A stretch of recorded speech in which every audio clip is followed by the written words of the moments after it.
Today's episode filmed in Stench-O-Vision.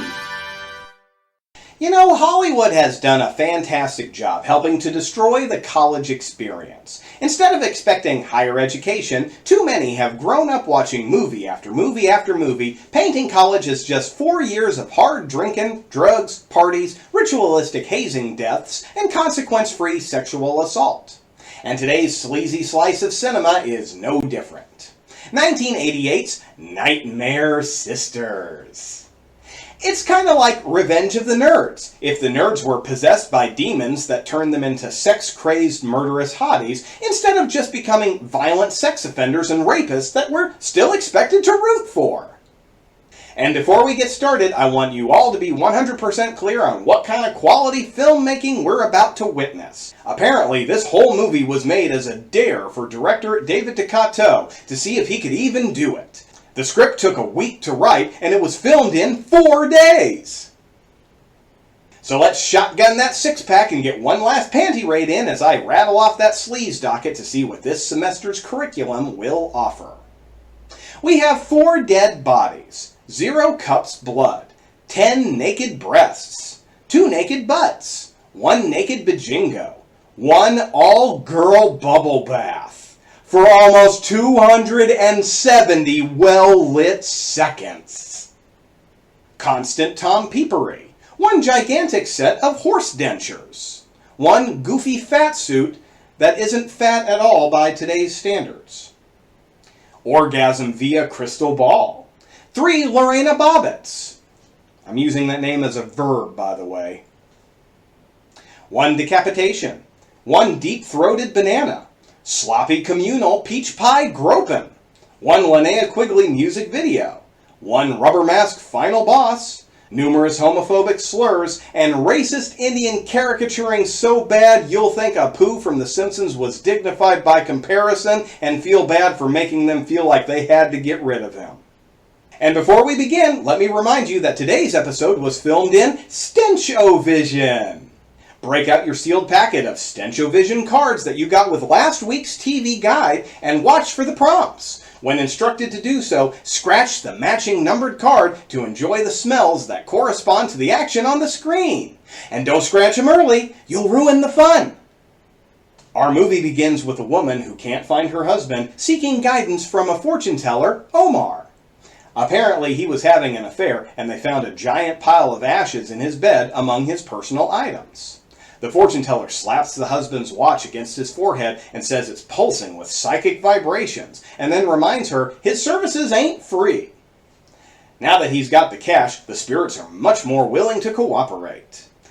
Calling into the crystal ball, he makes a connection and turns into Jim Carrey for a bit. He puts on another horrible accent and begins channeling her dead husband's last moments on Earth when he invites a lady up to his hotel room.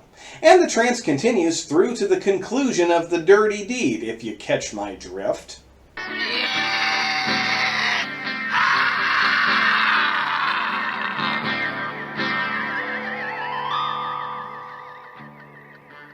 Soon after copulation, the husband is murdered and the spirits attack Omar through the crystal ball, ripping his head clear off. And roll the opening credits. Marcy is carrying a box of stuff into her sorority house somewhat awkwardly. We then get a shot of a big ass. Or at least big by 80s standards. As well as the sound of a cat being stomped on repeatedly. Oh wait, that's Melody, the ironically named musician of the group. Marcy sets the box down and the other 2 join her to see what she got from the flea market. Melody says her hoarding has become a problem, but Mickey says since they don't have boyfriends, she should have a hobby. Melody says she's just worried about upsetting the other girls in the sorority and getting kicked out. Looking over Marcy's tacky haul, they find a skull goblet and a crystal ball. Marcy says the man who sold it to him said the fortune teller who owned it died. Mickey says that kind of stuff freaks her out because of all the horror movies she's seen. Melody then says, I don't even like those films. One stupid zombie picture was enough for me. Suddenly, Marcy comments on how quiet it is, and Melody says all the other girls are either with their boyfriends or at the beach. So they get the great idea to have a party and invite some guys over. Melody calls Kevin, the nerd she dated a month ago, who has been avoiding her because their date didn't go so well. She tells him to bring along a couple of guys for the other girls. Once off the phone, Kevin tells Freddie and Dwayne about the party, and the others are excited because the girls of Tri Eta Pi are so hot. But then they get all disappointed once they find out it's just the nerdy girls for them. Freddie and Dwayne get so worked up over whom gets stuck with whom, they start wrestling and don't notice their douchebag frat brothers walk in and start laying in the homophobic slurs pretty hard. Bud, Phil, and JJ start quoting from the fraternity handbook and making up rules. The nerds try to fight back, saying that they got invited to a party, so they're still frat material. Phil wants to know why they didn't hear about the party at the Eta Pi house, and Kevin says it's just a small party. And out comes a brand new rule about not fraternizing with the girls, along with being grounded for the weekend. Oh hey look, creepazoids! The three guys whine about how the frat douchebags shouldn't get to run their lives like that, and that the main reason they joined was because they don't have any other place to live. Phil then pops back in to let them know he and the other two will be standing guard all night. We then get a quick, goofy montage of the girls getting the place ready for the party. Cut to the three sitting on a love seat with Twizzlers and chips. Quite the spread. They're all sad that the boys apparently ditched them. The doorbell rings and they run to find a note saying the boys came down with the flu. The girls are disappointed, but are happily surprised to find that they were standing outside all along. We then get an introduction about 100 times cringier than a TikTok video montage of people faking mental disorders for hits. Melody, this is Freddie, this is Dwayne. Hi. Hi, I'm Mickey. I'm Marcy. Hi. Hi. Mickey finally asks if anyone is hungry, and the party kicks off. Melody plays piano for Kevin and sings like a parrot slowly being dipped into molten coconut oil repeatedly.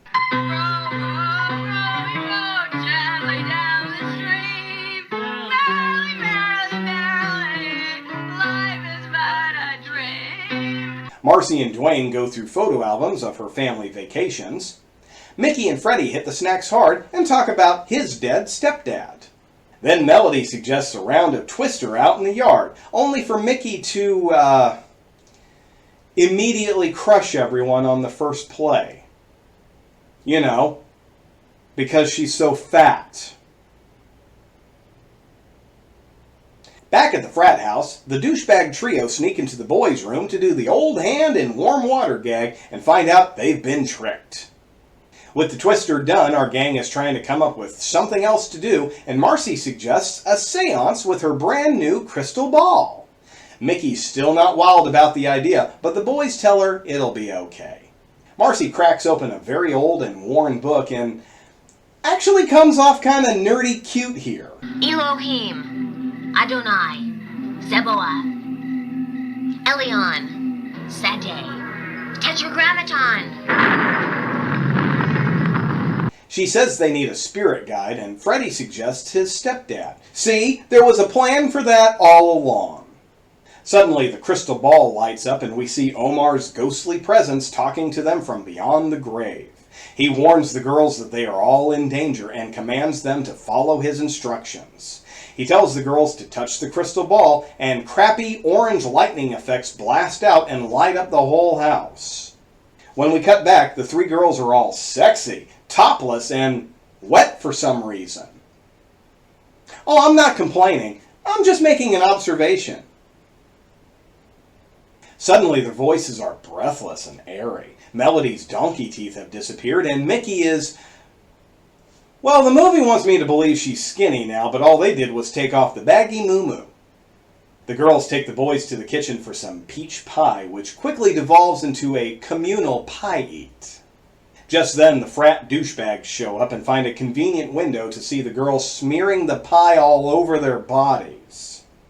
Phil suggests that the only reason the girls aren't all over him and his cronies is because they're new and haven't met the fellas yet. which sets the douchebags off on coming up with a plan to introduce themselves. The sticky girls decide it's time to get cleaned up and invite the boys to join them in a communal bath. But they decide to wait downstairs for some reason. And I'm pretty much going to have to cut this whole sequence, but it's just gratuitous video of the girls squealing and soaping each other up in a tiny, tiny bathtub for a long time. It's fucking awesome. Kevin, Dwayne, and Freddy try to figure out what's going on with the girls. Demonic possession is suggested, but then they ask what they're supposed to do about it. Apparently, that's all the dialogue we're getting because the trio head upstairs to peek through the bathroom keyhole. I mean, the girls invited them to join them, but I guess it's more fun to be a creeper-peeper. But Kevin stays level-headed and says they should still be very careful until they find out what's actually going on. And he leads the other two downstairs. Mickey runs into the living room and begs Freddy to help her with something in her room. Dwayne goes to get some water and is ambushed by Lolita, who says they can play doctor in the backyard. Meanwhile, I keep looking for Chris Hansen to pop out and tell Dwayne to take a seat. Upstairs, Mickey's room is all jungle motif, complete with wild animal noises. She begins to feed him grapes, then gets very intimate with a banana. Dwayne convinces Marcy to play hide-and-seek instead, and when she covers her eyes to count, the frat jerks ambush Dwayne. They carry him to a shed and tie him up.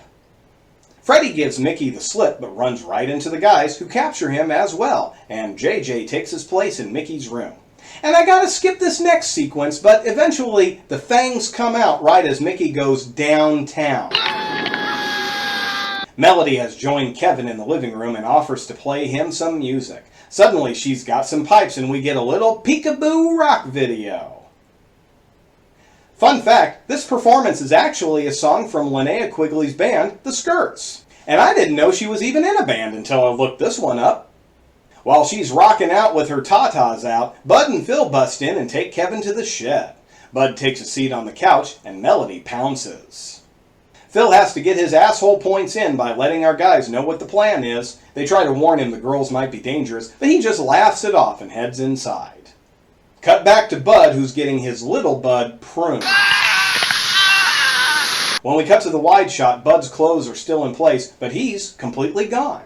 Marcy is upset that Dwayne got away, but Phil shows up just in time.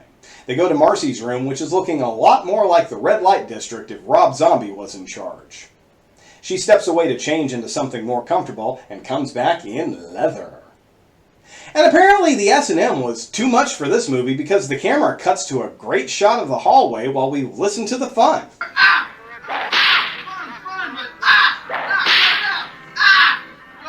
Just then the nerds break loose from the shed and get there just in time to see Phil get devoured and they take off running. Downstairs, the three try to figure out how to save the girls and check the yellow pages for an exorcist. Specializing in demons, hobgoblins, and poltergeists. I was originally going to make a joke about that, but the guy who shows up technically is a hobgoblin specialist.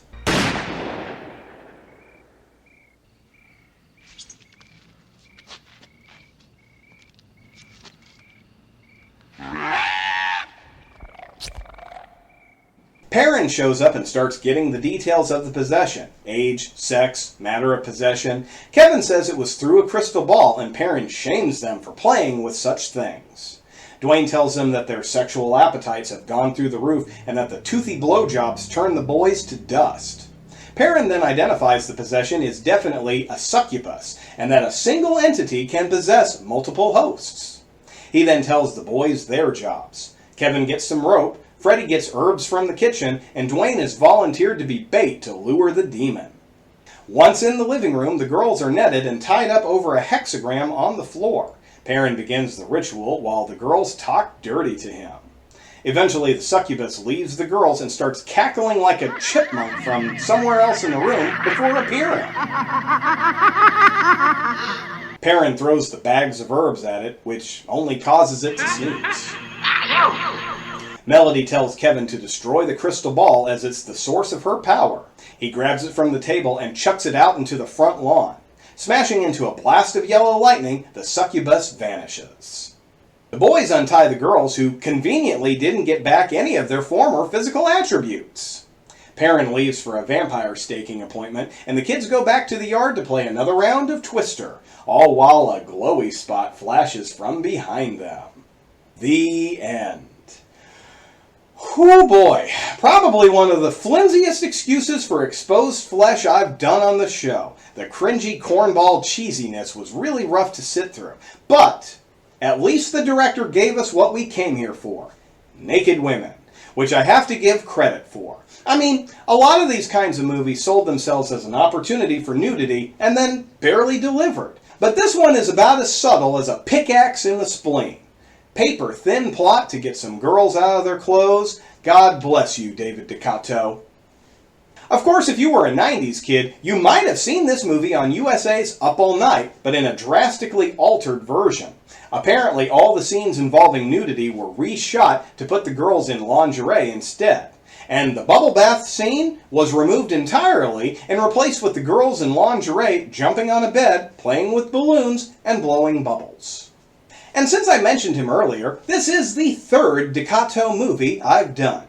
If you want to hear more about him, please check out my review of Creepazoids. Melody was played by Linnea Quigley, and by now you should be pretty well versed in her career if you've been watching my show. Unfortunately, we won't be seeing Linnea anymore this year, but you can be certain we haven't seen the last of our Queen of Schlock. There are still plenty of movies in her career alone that I want to review. Brink Stevens played Marcy, who was actually pretty cute in nerd form. I definitely liked her more as the nerdy cutie than the pedophile bait she became later on. We actually covered her a bit in my debut episode, Slave Girls from Beyond Infinity. But I'll go more into her career here. Brink has been acting since her first gig in 1972's Necromancy and is still working her ass off to this day. As of this recording, she has several projects in motion, whether they are filming, in pre-production, or simply announced, giving her well over 200 acting credits alone. And fun fact, Brink actually provided most of her wardrobe in this film, specifically the dominatrix outfit and her nerd outfit.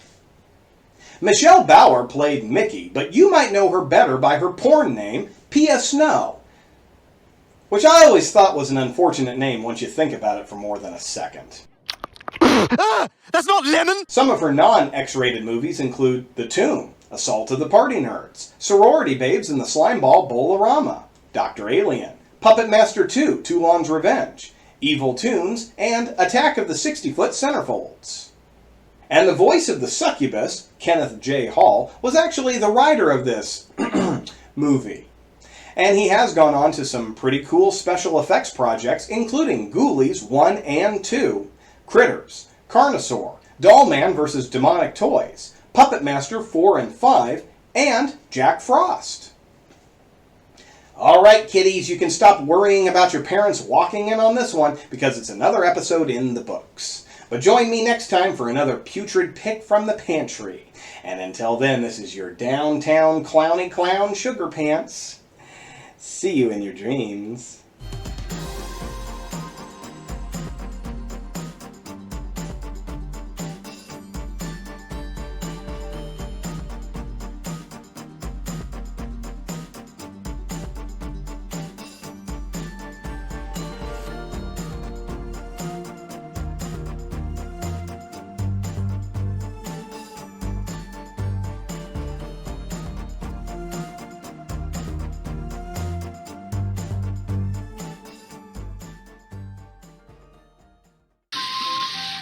Do you want to play with me? My mommy and daddy are gone, and we're all alone. Let's play doctor.